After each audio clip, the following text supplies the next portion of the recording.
number 11.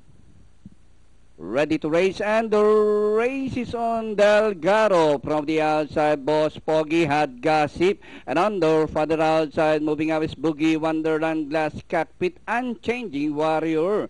Also rushing up is Surprise Call, Gold Plated Key. On the further outside is Durango, and nearing the fourth turn, Glass Cockpit by Alencana, Boogie Wonderland, and on the outside is Boss Pogi, Gold Plated Key. Down on the inside, Delgado, Surprise Called Durango, Unchanging Warrior had Gossip, Replacement as they race the final corner.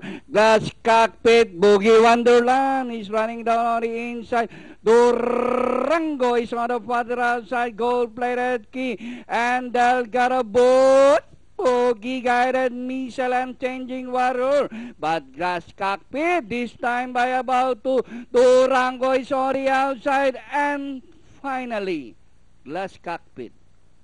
Close for second, Gold Plated Key. Then comes Durango. Number 10, Boogie Wonderland, Unchanging Warrior. And for your Super Sais,